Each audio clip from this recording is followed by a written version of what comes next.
Jets suck. Adam Gase sucks. Receiving core can be barely reliant in the in catching out the deep ball. They use a spread. They use a spread cover one weak zone defense that lets check down so easily. And it was shocking too, because guess what? They were leading up 10 to 20. They were leading 10 to 20 come halftime. 3 passing touchdowns off Joe Flacco. He was playing like a freaking madman the entire night. Noon went 27 to 35, 274, with a rushing TD in the opening part of the ball game, while they just kept scrambling along, actually utilizing their running plays. Denzel Mims was barely used on the short pass, and guess who was the leading receiver? Rashad Perryman, 2 touchdown receptions. Caught decently, broke out a receiver and caught. I think that was James Crowder, but that was the fourth quarter, like at least merely at the fourth quarter. That was the third quarter. He broke out over a deep ball, and he caught a pretty easy touchdown. Then an unanswered 13-point comeback from the Patriots. That also led a overthrown deep ball over to J.C. Jackson for a huge interception, leading out for a major choke. The Jets couldn't hold on to a lead, and they haven't lost. And this is their first loss over a double digit from like what? I think week 6.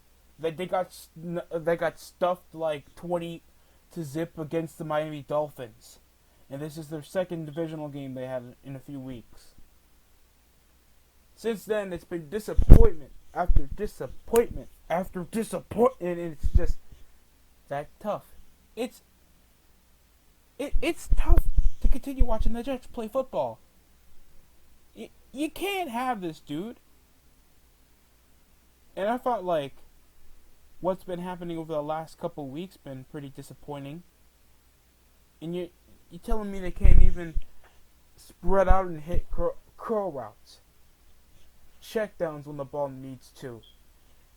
Not trade Le'Veon Bell get rid of Le'Veon Bell and let the freaking Chiefs pick him up. All this stuff could have been avoided if the malcontents could actually learn how to actually utilize talent. Especially a rushing all-pro. And the rushing leader is currently Frank Gore. We haven't had a veteran halfback lead in rushing for the New York Jets since Matt Forte. And I think back then they went 10-6. And I think they still missed the playoffs, I think, back in 2015. But either way, they suck. They suck. And if you could even beat the 2-5 Pats that has been having of freaking so much COVID happening, you lost a giant lozenge and a Drew Bledsoe ain't gonna fix it. They stuffed out. They had control.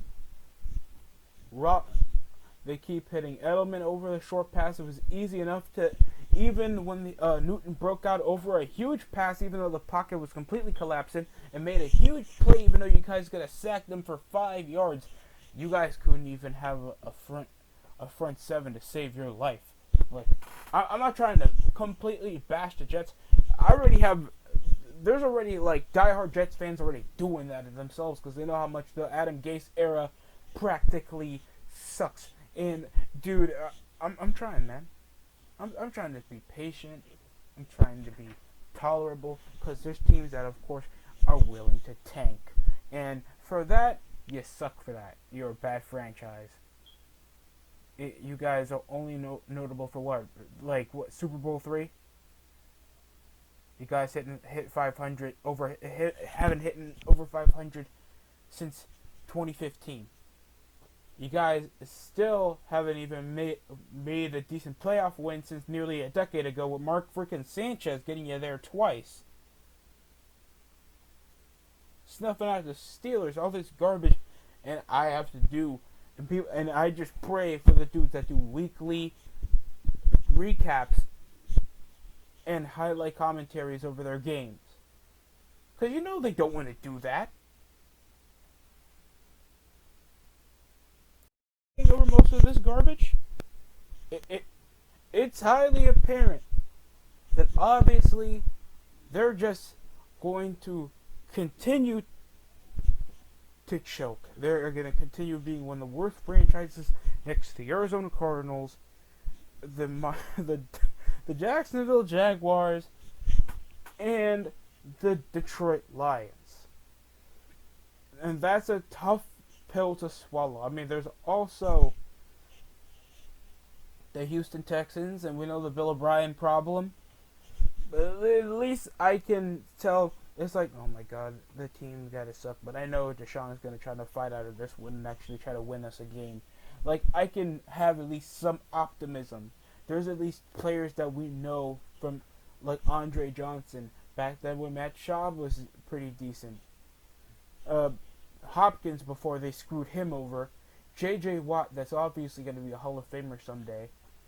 Before Jadeveon Clowney just thought of leaving every organization that just leaves him off waivers. And, of course, Cortland Finnegan fight. Other than that, I don't really have that many fond memories of anything the Houston Texans did. But other than that, this game was a complete travesty to anybody that's a Jets fan. I'm not. And I'm blessed. Even though I live in the area, I'm not particularly a Jets fan. I'm not. And I'm blessed. Other than that, this was a complete waste of a game. You completely falsely capitalized. Their rushing completely faltered. All I can give up to Joe Flacco is a kudos to him that he had one of the better games of the season. Better than Sam Darnold, that had more starts. And he came off with 3 starts over missing out routes, getting ball sacked. On some, when completely forced overs in the pocket and he can't make a move. Sometimes struggled to hit over Jamison Crowder when the route was completely fixated on him.